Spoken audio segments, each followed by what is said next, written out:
बिस्मिल्लाहिर्रहमानिर्रहीम। अस्सलाम वालेकुम व्यूवर्स। तो आज मैं आपके साथ शेयर करूंगी दाल मूंग के भरे हुए करेले की रेसिपी। तो आइए स्टार्ट करते हैं रेसिपी बनाना। दाल मूंग ली है मैंने आधा किलो, जिसको 1 घंटा पहले मैंने भिगो दिया था। दाल अच्छी तरह से भीग चुकी है। 2 किलो मैंने करेले लिए हैं, जिनका छिलका उतार के नमक लगा के 1 घंटा पहले मैंने रख दिया था। और उसके बाद मैंने इसको वॉश किया और बग़ैर फिलिंग के करेलों को हम जो है वो फ्राई करेंगे।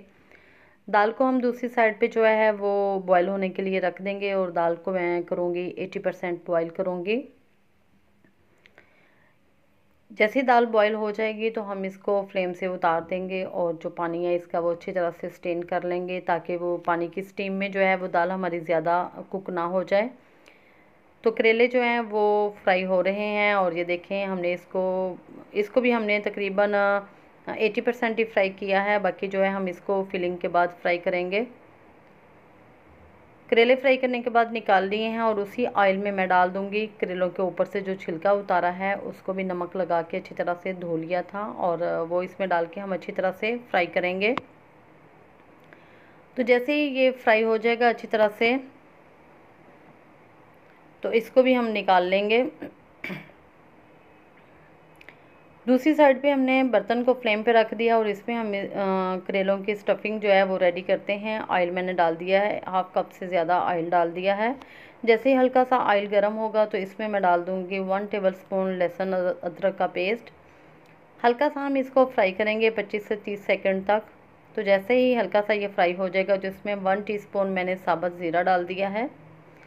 इसकी खुशबू और जायका बहुत ही अच्छा इसमें आएगा। 5 से 6 बड़े साइज़ के प्याज जो हैं वो मैंने कटिंग करके इसमें डाल दिए हैं और इनको हम हल्का सा सोते करेंगे। जैसे ही प्याज हल्का सा नरम हो जाएगा तो इसमें हम डाल देंगे 1 बड़े साइज़ का टमाटर। अगर आप ज़्यादा टमाटर डालना चाहते हैं तो वो आपकी अपनी मर्ज़ी है। 5 से 6 मैंने सब्ज़ मिर्च इसमें बारीक कट करके डाल दी हैं। 2 से 3 मिनट हम इसको फ्राई करने के बाद इसमें डालेंगे स्पाइसेस। 1 टेबलस्पून मैंने इसमें डाल दिया सुरख मिर्च का, 1 टेबलस्पून ही नमक और हाफ़ टी स्पून हल्दी का, 1 टेबलस्पून साबुत ज़ीरा और 1 टेबलस्पून सूखा साबुत धनिया डाल के अच्छी तरह से इसको मिक्स करेंगे। मसाला हमारा अच्छी तरह मिक्स करने के बाद इसमें हम डाल देंगे दाल मूंग को, जिसको हमने बॉईल कर लिया था, और इसको अच्छी तरह से मिक्स कर लेंगे।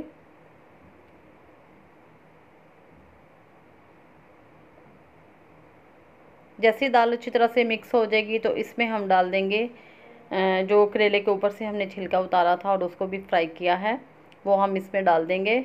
इसका जायका भी इसमें बहुत ही अच्छा आता है। आपने अगर आप इसकी भुजिया बनाएं तो वो भी प्याज और टमाटर के साथ बहुत ही मज़े की बनती है। मेरी ये वीडियो बनी हुई है करेलों की छिलकों की भुजिया की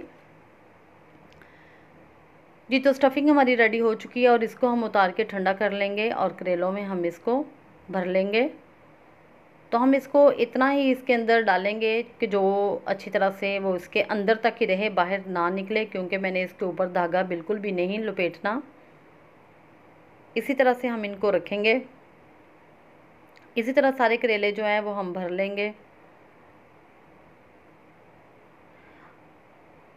आधी दाल हमने भर ली है और आधी दाल जो है वो हमने वैसी रख दी है, वो करेलों में वैसी डाल देंगे। तो ये सारे करेले जो हैं वो मैंने भर लिए हैं और ये आप देख सकते हैं कि करेले जो हैं वो हल्के हल्के से ग्रीन हैं। तो इनको हम स्टफिंग के बाद जो है वो थोड़ी देर के लिए 2 से 3 मिनट के लिए हम इसको दोबारा से ऑयल में फ्राई करेंगे, ताकि जो थोड़ी बहुत कमी है वो इसकी पूरी हो जाए।